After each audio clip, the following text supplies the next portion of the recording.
So today I just wanted to say what I'm doing is I'm trying to decide if this is going to be a paper and also trying to convince my university that this should be a class, that I should co-develop with Corey Business School at Northeastern. So you'll see that part of this is going to be part of your presentation that I hope you have. So I'm talking about training law students. I'm a legal research and writing professor. But, however, I believe that since what we do is skills-based, we should really be thinking about, okay, what do students need?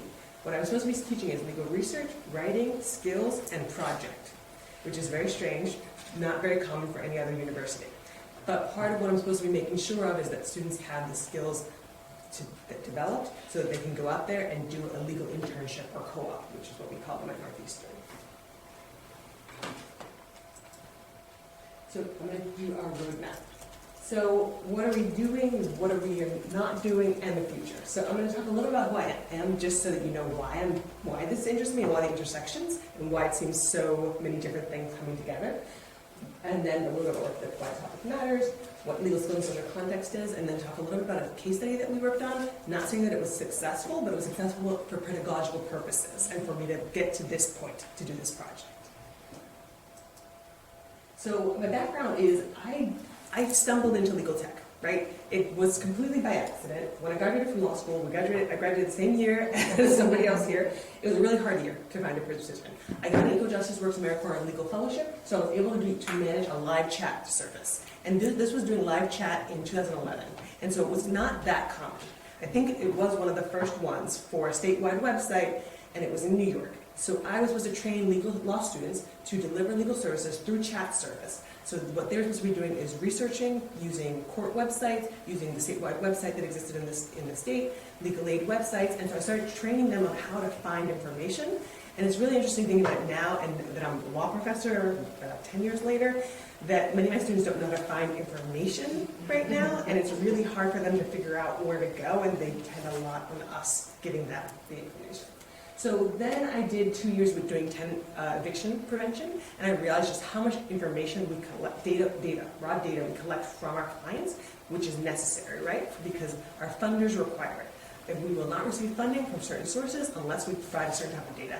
I became very annoyed by that because I believe we shouldn't be collecting so much information from people. I believe that honestly people should be able to get legal services and get help even if they don't have a social security number or many things. But I'm not going to talk about that now. That's the United States, not here. And then I went back to that statewide website and I was a project director for 4 years and a consultant for them later after that. And part of what I had to do was constantly look at what was the data that was available to me and what was available to me. I could monitor a statewide website.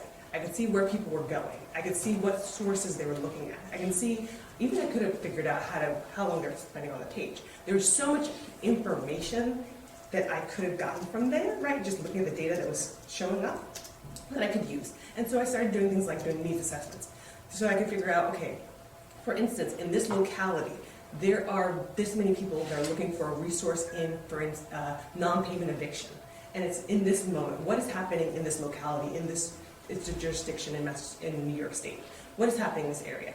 Is there a reason that maybe that legal aid provider in that area should be thinking about know your rights training, should be thinking about more resources, should be thinking about just outreach in general in a new way? And so I started thinking about, okay, all of this data that I have available to me should help us think about how we're going to deliver services. And services is expansive. I'm not just talking about providing legal advice what traditional lawyers do. So I just started thinking a lot about, okay, and so I just want you to know that. I've been teaching legal research and writing for only 1 year. This is my first year, and I have so many ideas, and it's so interesting. But a lot of the things that you all are talking about, I'm worried about too. And I'm just passionate about making legal education practical, skills-oriented, and client-centered because it truly isn't in the United States, and it really concerns me. I'm not talking about big data, I'm not talking about ChatGPT or AI-enabled tool, I'm not talking about how to collect more data. Okay, so lawyering for social change. I just think that the future for social movement, lawyering and social change, is that students actually understand what is happening within the communities, cities, and states they live and work, and among the people and communities they serve. And I don't think students are doing that, and I think it should be happening in the first year of legal education. And that doesn't, I don't know, that could be in college, it could be in law school, but in the United States, they're not doing that. They have these classes that are specifically about things like torts and property, which is wonderful, but it's not in a social context. They don't understand what it means to the individual in each day. So that's where, I just want you to know where I'm coming from.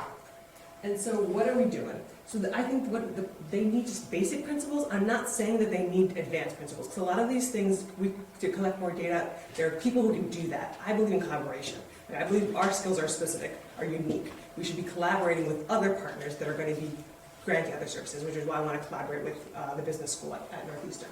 So what is data, how to analyze data, and how to communicate about data and trends with stakeholders. And they need to know who their stakeholders are, right? Because law students, the first thing I teach to them is, who is your audience, right? Who do you have to actually make happy sometimes? It might be the judge, it might be the law professor, right? So always think about who your audience is, what you're trying to communicate to them, and how you're communicating to them. So those are the things that I just think are just key principles for that. And why do I do this? Because I want to work to be client and community centered. I worked with many programs that created resources or created interventions that actually didn't solve a problem that the community actually believed existed. And so we would deliver a service in a specific location, but for instance, there was no way to get there because there was no transportation to get to that location. But there were lawyers there. So yay, we have lawyers in a place. But what were the lawyers doing, right? Because they weren't using a technology tool to be able to interact with people in another way. They wanted to put a show up to this location with no public transportation. So I've just seen this happen over and over again as I've thought about access to justice in the United States. And so I don't want us to keep trying to solve problems that the communities are saying don't even exist, or they're not actually engaged in or just feel invested in. It increases impact, right? We always have to think about impact. I have my brain of like program director, fundraiser, developer, that type of thing. So I need to be able to tell my funder what is the impact of the intervention, but also when I'm thinking about my university, I need to be able to tell my dean what is the impact of these changes I've made into my curriculum. So, and I think it conserves limited resources that we have, because we're sending resources out. We're constantly talking about the lack of funding to legal services in the United States, but I think we're not thinking strategically about where and how to do those services. And I truly believe it has to inform our interventions, locations, methods, and modes of delivery of services. So just examples of some examples of what I've seen, like just the data that exists when we found out about source of income discrimination. So for instance, individuals who had public assistance or received welfare, and they were using that to pay for their rent, many of them were being denied access to apartments. So that was because lawyers started seeing trends, right? They started noticing and they started seeing, oh, they have access to a case management system. They know their own clients. Oh, I keep seeing these things, so let's collect that information and let's start talking about it together as a group of lawyers.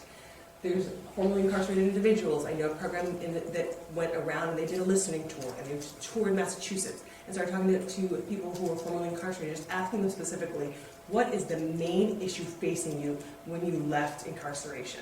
And they said housing. And so that organization determined that housing had to be the focus and center of what they did and how they were going to do it. And yes, that's not a representative sample. I'm not saying that 100 people is enough, but I am saying that at least they tried to collect information, data actually, from the community, and then turn that into information that they could use and they could send to funders to explain why they were trying to make this intervention. Thinking about prevalence of lead paint, right? All of that legislation had to come because people were sharing that information. This is the other thing I'm going to tell my students. So I just wanted to share it with you first, so that I know you all know these things. But just in case for asthma rates and findings, there was specific localities, and then we were using that information to figure out, okay, what can we do in those areas? What can we do when there's a water filtration plant, specifically in these communities that are impoverished? Like, we need that information, because if we don't have it, then we can't share it with partners. And then unsafe, I've worked a lot on unsafe housing conditions in public housing specifically. And just what we started to learn with my students is that there was a deterioration in the public housing stock in the United States, partly because many large landlords were against the idea of public housing, and there was a lack of funding for public housing within the state. But that's a separate issue. And then also resource development, as I mentioned, for us self-represented litigants. So just, again, 21st century public lawyers, I just think they need to know about transformative use of data and learn how to translate it into information they can leverage for systems change. So I'm just hoping that they will get why, but there are a lot of resources. So the class that I teach is legal skills in social context. I do legal research and writing, and it's one class, and that is 4 credits. And then I do 2 project classes. So I have 2 classes that do a different project. And one of my projects was about specifically changes to ethical rules for lawyers. And that was a really interesting project. My students didn't love it. And then there was another one about public housing tenants. And that project was very interesting for students, and they did really enjoy it. But what the problem actually requires is that these are first-year students, and I don't, here it's very different, but in the United States, first-year law students really don't have the skills necessary to do the work, most likely. I'm not going to say completely, because we do have some who were paralegals previously, but they're not allowed to engage in the practice of law, right? They're not allowed to deliver legal advice. We do have some, but the vast majority of my students did not have any legal experience, and they're very, very young. I'm not sure if they're becoming younger, but they were very young. And so they didn't have actual work experience. I don't know what it is, or maybe I'm getting older? No, I don't think that's what it is. I think because I went to law school with older people. That's okay. So what it does is we have to introduce them to core skills of lawyering. And so for me, partly with like project management, it's research, but research beyond just case methods, right? Because my legal research and writing class, yes, we're learning how to read a case. This class, we're learning how do I do research just to find information about this question that somebody's asking me, and then figure out what is the data that I need to use, right? So it's more background social science research. Many of my students found that very challenging, didn't understand that lawyers do that. And I was like, well, if you're going to bring a case, if you're going to do impact litigation, you're going to do background research. You're not just going to read the case law that's already in existence. Because you may want to find a new novel idea or way of presenting or way of even communicating about the issue. Because it may come from philosophers. Like, right, there might be a theory of the case that can come from somewhere else, not just cases. And so we do that. And our main purpose of this project, so I'll just explain. We do that for a public interest organization. So it has to be it could be a law legal service organization, could be government agency as well. And it's supposed to be specifically around social change. The students have to engage in a project for social change. The output usually is a white paper, which could be like 150 pages. For my students, I did not want them to do white paper because legal aid organizations don't want 150 pages to read. They have so much already going on. So what we tried to do was look at tenant representation in Massachusetts Housing Court, specifically focusing on public housing tenants. We had a very large in terms of, for our class of 14 students, a large data set. We definitely couldn't get through it because I learned there were just a lot of issues along the way that I had to teach before we could do that. So we tried to figure out the relationship between case type, outcome, representation. So which tenants are being represented, what are the differences in characteristics of cases brought for cause. So in Massachusetts, there's cause, and it's hard to explain this because there's cause and there's no cause, but still you can fix them. So there are cause cases, and we look at non-payment cases. But sometimes cause cases have a non-payment part of it, so let's not talk about that. So the past research, this comes from my students. So their past research showed that there are more favorable outcomes for represented tenants. 67% retained possession of property, and they're able to negotiate down 9.4 months on average. Now that's a lot, right, of rent owed. This is rent arrears. And tenants being evicted for cause are more likely to have representation. This is something that they started to see. We can't say that it's actually true, but this is what they saw. An increase in cause cases following the 2020 COVID-19. And potentially, a potential reason for that might be because it's harder to represent oneself in a cause case than a non-payment case, and it's harder. You can't cure it. So if it's a non-payment case, for instance, you could just pay, and you could pay the fees, and you could pay what's owed, and then you're able to cure, and you're able to end that case. But for a cause case, there are different ways of remedy, of cure. So they evaluated, the students they had to evaluate all of the documents, so notice quit, summons, complaint, agreements, and then input it into an Excel spreadsheet. And then I had one team that was a data and trends team, which was invaluable. I had 2 students in my class who had social science backgrounds. If I didn't have them, we couldn't have done this project, or we couldn't have really made this happen. And it was really absolutely fabulous. And they were willing to run this data and trends team and willing to look at the data that was collected and also help us make it uniform. So this was a very long spreadsheet because this was created by Nicole Summers, who's at Georgetown, and she already created this study, and we were going to use this study.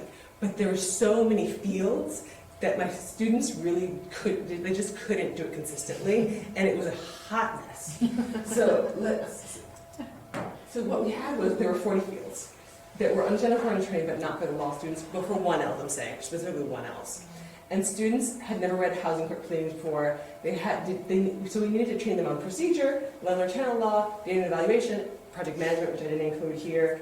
And we started to see there's no uniformity in data inputs, but they were putting whatever they wanted into the spreadsheet. And there was difficulty in collecting sufficient information, case files to produce a representative study. So some of the solutions was we just accepted that we could not review. Oops, okay, you can see it, it's gone. And think of this day. Thank you. That was good.